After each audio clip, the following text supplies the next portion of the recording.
అదే RTV app వార్తల్ని క్షణాల్లో చదివే అవకాశం ఉంటుంది. ఒక న్యూస్ పేపర్, ఒక టెలివిజన్ ఛానల్ మీ చేతుల్లో ఎప్పుడు ఉంటాయి. Okay, Jayant commanders hall. నా పేరు శ్రీధర్, నాది నిర్మల్ డిస్టిక్ కడెం మండల్. నాకు ఇప్పుడు రీసెంట్గా 2023 నోటిఫికేషన్, 2024 SSCGD టాప్ జాబ్ అయిన స్టేట్ కటాప్లో CSF రావడం జరిగింది. నాకు కుటుంబ స్థితిగతులు ఏ విధంగా ఉంటాయి చిన్నప్పటి నుండి కూడా? ఓకే, మేము మొత్తం మా ఫ్యామిలీలో ఏంటంటే మా బాపు, మా అమ్మ, మా అన్న ఉండే, మా అక్క, నేను. ఇక మా అన్న మా అక్క అనేటోళ్ళు మంచిగా అప్పట్లో నేను చిన్నప్పుడు చదవలేను. ఏంటంటే 10th ఇంటర్ రాక ఏం చదవలేను. అయితే ఇంటర్ ఎండింగ్లో మా అన్న చనిపోయింది బ్రెయిన్ ట్యూమర్ వల్ల. అప్పుడు నాకు అర్థమైంది అన్న ఒక బేస్ మాకు. ఆ బేసే లేనప్పుడు దాని మీద నిర్మించే ఇల్లు అనేది పర్ఫెక్ట్ ఉండదు. కాబట్టి ఆ బేస్ నేను అయిదాం అనుకున్నా. అప్పటి నుంచి మంచిగా చదువుకున్నా. చదువుకొని ఇప్పుడు టాప్ జాబ్ అయినా CSF కొట్టినా నేను. ఎట్లా అనిపిస్తుంది మరి? చాలా హ్యాపీగా ఉంది. మా విలేజ్ వాళ్ళు ఇంకా చాలా ఆనందించారు దీని బల్లి ఇది రావడం వల్ల. ఇంకా పేరెంట్స్ అయితే ఫుల్ హ్యాపీ. నాది 3rd అటెంప్ట్. ఫస్ట్ అటెంప్ట్లో చిన్న ఒక 1 మార్క్ తోటి మెరిట్ లిస్ట్ పోయింది. సెకండ్ సార్ అయితే ఎగ్జామ్ క్వాలిఫై కాలేను. ఎందుకు ఇట్లా అవుతుందని మంచిగా ఇంకా ఇంటికాడ నుండి అంటే నార్మల్గా నేను UFJ ఛానల్ ఒక యూట్యూబ్లో తెలిసడం వల్ల నేను సార్ని అప్రోచ్ అయ్యి 2021 ఫస్ట్ బ్యాచ్ నాది.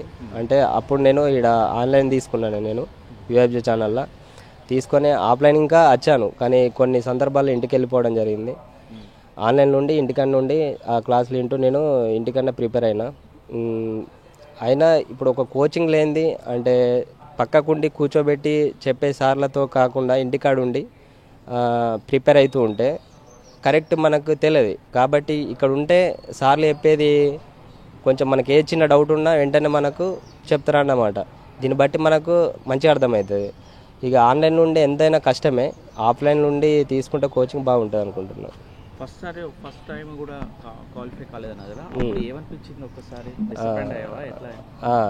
మెరిట్ లిస్ట్ నాకు వస్తా అనుకున్నా. దాదాపు అప్పుడు మాకు OBC జనరల్లో మాకు 36 నాకు వచ్చినాయి. 37 ఎయిర్ కానిస్టేబుల్కి పెట్టిండు.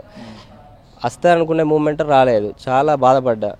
అంతలోపు ఇంకో నోటిఫికేషన్ వచ్చింది. అరే, నాకు ఒక మ్యాథ్స్, ఒక రీజనింగ్ తప్ప నాకు ఇంగ్లీష్ అనేది, GK అనేది అసలే రాదు. రెండింటితో గెటిన్ అయిదామని నాకు ఒక ఆలోచన ఉండే. అయితే ఎప్పుడైనా తప్పు, ఎప్పుడైనా మనకు ఒక 4 సబ్జెక్టులు ఉంటాయి: రీజనింగ్, అర్థమెటిక్, ఇంగ్లీషు, GK. ప్రతి సబ్జెక్టులు కంపల్సరీ మొత్తం రావాల్సిన అవసరం లేదు, కానీ కంపల్సరీ మనకు అవగాహన ఉండాలి ప్రతి దాంట్లో. అయితేనే మనం జాబు కొట్టగలం, లేకపోతే కొట్టలేము. అయితే ఆన్లైన్లో తీసుకున్నాం, ఆన్లైన్లో కూడా స్టడీ చేసిన పరిస్థితి ఇవన్నీ అందులో వర్తిస్తున్నాయా? ఆన్లైన్లో ప్రతి ఒక్క సబ్జెక్ట్ ఉంది. రీజనింగ్, అర్థమెటిక్, GK, ఇంగ్లీష్, ఈ 4 సబ్జెక్టులు ఉన్నాయి.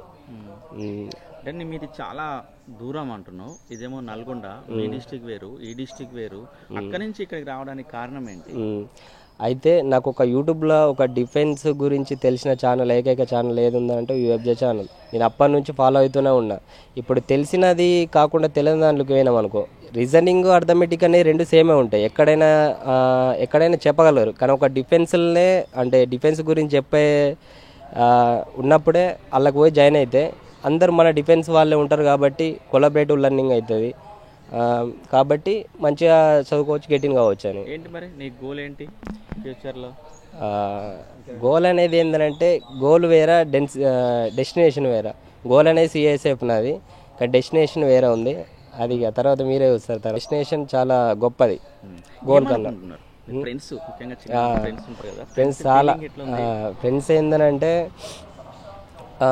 ఫ్రెండ్స్ చాలా హ్యాపీ పడ్డారు. అంటే ఫ్యామిలీ పరంగా, ఫ్రెండ్స్ పరంగా చాలా హ్యాపీ అయ్యారు వాళ్ళు.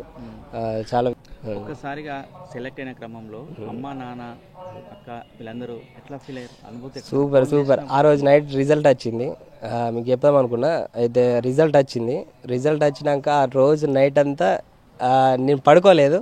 మా వాళ్ళు ఇంకా లేచి ఆపై ఫుల్ కొంచెం ఎంజాయ్ చేసారు. సరే మీరు పడుకోరని నేను కొంచెం విషెస్ వాళ్ళు చెప్తారు కానీ సపడేకున్నా.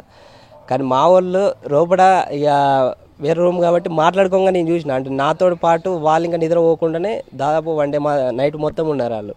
అది కోచింగ్ మొత్తం కోచింగ్ తీసుకున్నావు. కోచింగ్ సార్కి సమాచారం ఎప్పుడు అందింది? సారు మీకు కాల్ చేశారా, మీరు సారు కాల్ చేశారా? మీ అనుభూతి ఎట్లా జరిగింది?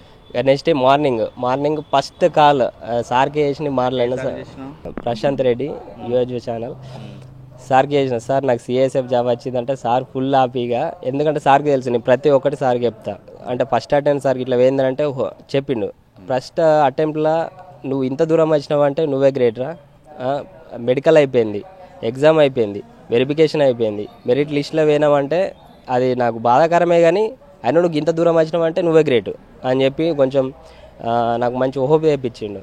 తర్వాత ఏమైందంటే ఫస్ట్ దాంట్లో పోయిన తర్వాత ఏమవుతుందంటే కొంతమంది ఏమనుకుంటారంటే ఫస్టే జాబ్ రాలేదు తర్వాత ఎట్లా వస్తుంది అనిపిస్తుంది, దానికి అప్పుడే ఎండ్ చేస్తారు. సెకండ్ ఇంకా అటెంప్ట్ చేసిన దాంట్లో అయితే ఎగ్జామ్లో క్వాలిఫై కాలేదు. ఈ 2 times నేను దీనిలో గమనించింది ఏంటంటే అసలు ఈ 2 సబ్జెక్టులు పట్టుకుంటే జాబ్ రాదు.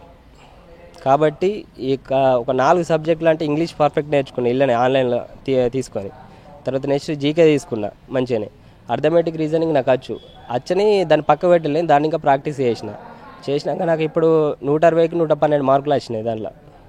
ఇప్పుడు ముఖ్యంగా కూడా నెక్స్ట్ తరం వచ్చే యువతకు ఇలాగా కోచింగ్ తీసుకునే వాళ్ళకు ఏం సూచనలు, ఏం సలహాలు?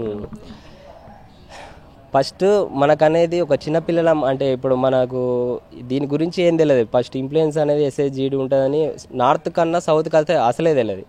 కాబట్టి ప్రతి ఒక్కటి ఏంటంటే మీకు చెప్పేది ఏంటంటే నేను ఫస్ట్ బేసిక్ నేర్చుకోండి.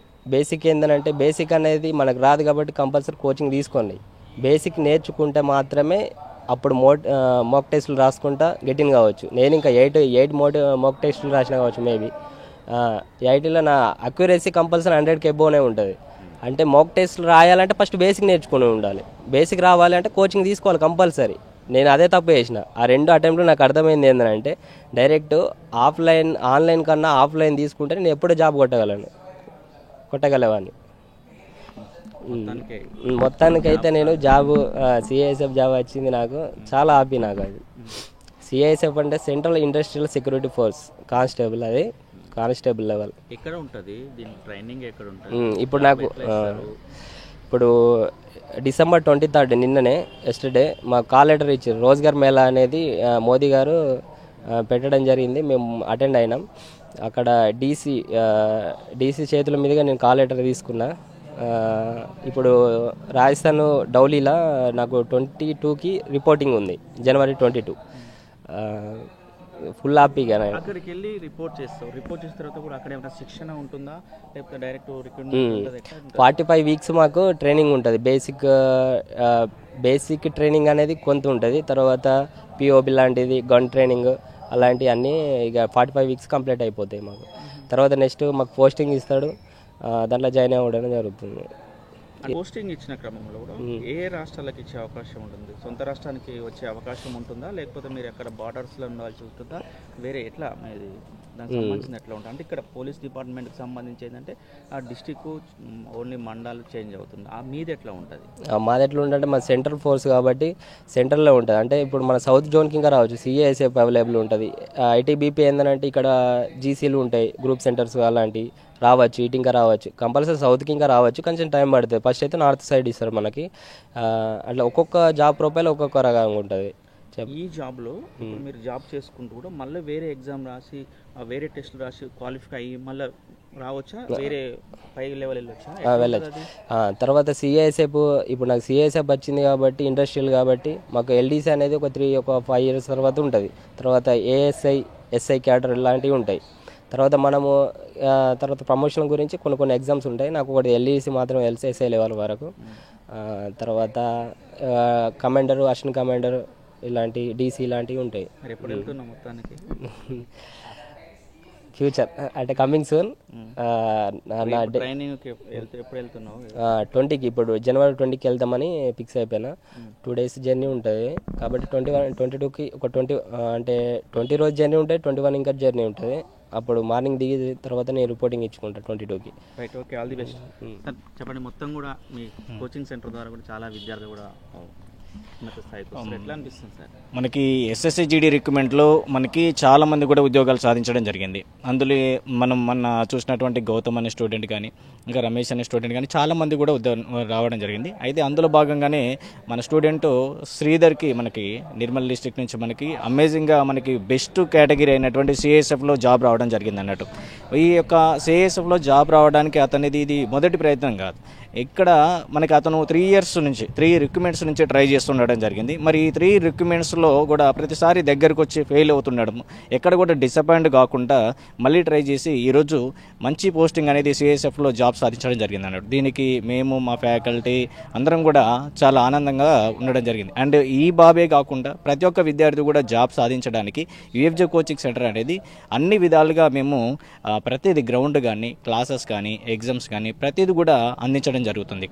ఇక్కడికి వచ్చిన విద్యార్థి ప్రతి ఒక్కరు కూడా మీరు 100%గా జాబ్ కొట్టాలన్న ఉద్దేశం కనుక ఉంటే మేము చెప్పినటువంటి యొక్క సిస్టమేటిక్ని కనుక ఫాలో అవుతుంటే ఖచ్చితంగా ఉద్యోగం అనేది వస్తుంది. ఎప్పుడైతే స్టూడెంట్ సబ్జెక్ట్ నేర్చుకుంటాడో సబ్జెక్ట్ నేర్చుకున్న ప్రతి విద్యార్థికి కూడా ఖచ్చితంగా ఉద్యోగం వచ్చే అవకాశం అనేది 100% ఉంది. కాకపోతే కొద్దిగా ఓపిక అనేది ఉండాల్సి ఉంటుంది. నిరంతరంగా కష్టపడితే 100% మనకి ఖచ్చితంగా సక్సెస్ అవుతారు. మరిన్ని వీడియోస్ కోసం ఛానల్ ని సబ్స్క్రైబ్ చేయండి. లేటెస్ట్ అప్డేట్స్ కోసం వాట్సాప్ ఛానల్ ని ఫాలో చేయండి. అండ్ లింక్ డిస్క్రిప్షన్ లో ఉంది.